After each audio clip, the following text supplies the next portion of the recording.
Oi, quarto ano, vamos iniciar mais uma aula de história e o assunto de hoje vai ser capitanias hereditárias. Então, a gente já viu todo aquele processo de colonização, né, como que os anos, como se passaram, as primeiras riquezas que eles exploraram e tudo mais. Então, aqui nas capitanias hereditárias, a gente vai ver que o rei de Portugal precisava ocupar e colonizar o Brasil. Mas isso custava muito caro, né? Muito dinheiro, porque Portugal não tinha recursos. Então, ele criou um sistema de colonização que não obrigasse a gastar o dinheiro.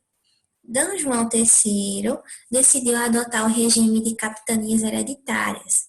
Dividiu o Brasil em 15 lotes, ó. Isso aqui é muito importante, doados a 12 donatários. Então, significa que alguém ficou com mais de uma capitania.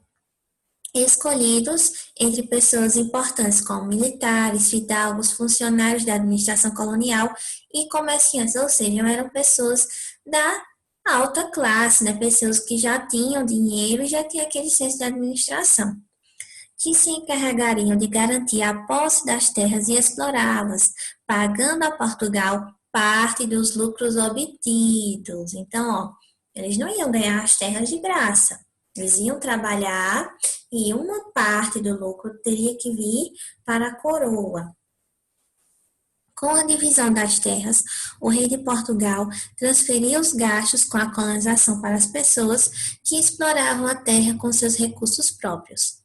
Os 15 lotes de terra eram chamados de capitanias hereditárias, porque tinham caráter vitalício, ou seja, podiam passar de pai para filho. Isso aqui é uma característica muito importante, tá bom?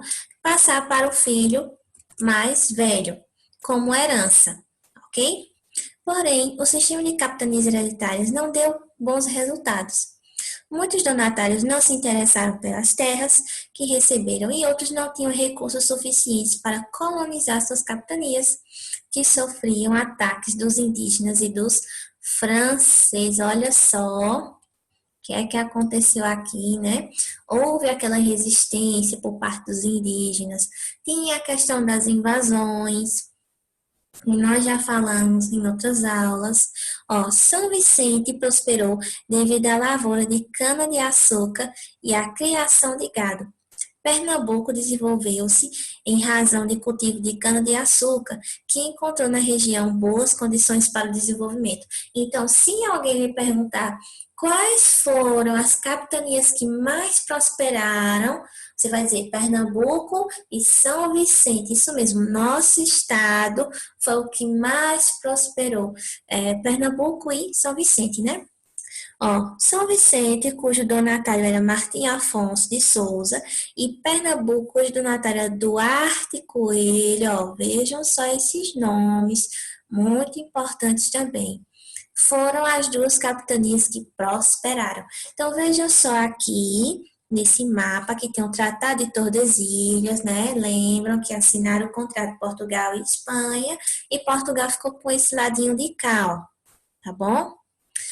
E tinha 15 lotes. Então, veja só, começa lá do Maranhão, lá em cima, depois vem o Ceará, era Rio Grande, e não era Rio Grande do Norte que chamavam antes. Então, ó, esses nomes grandes aqui são os donatários. Aí aqui, ó, Pernambuco, Duarte Coelho, né? Baía de Todos os Santos da Bahia, Ilhéus também. Porto Seguro já é para a região sudeste, né? Espírito Santo, São Tomé, São Vicente com Martim Afonso, tá bom?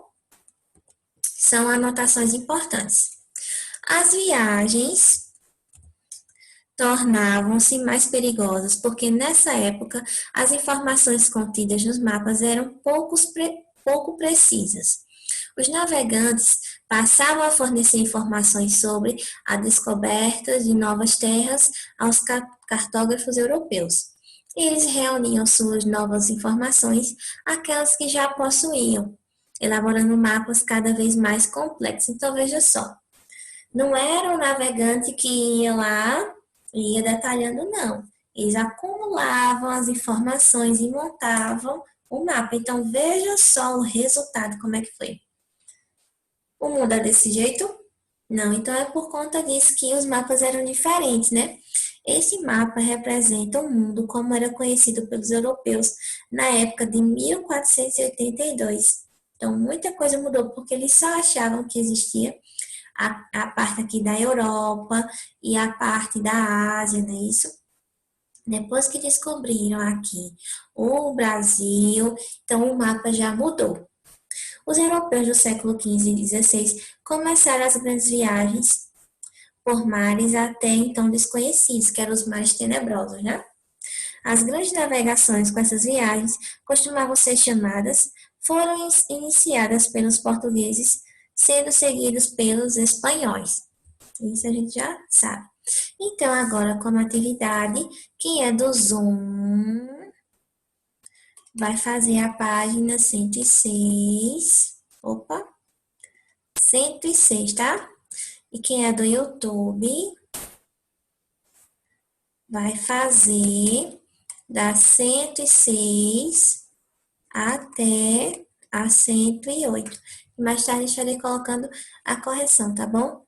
Até mais.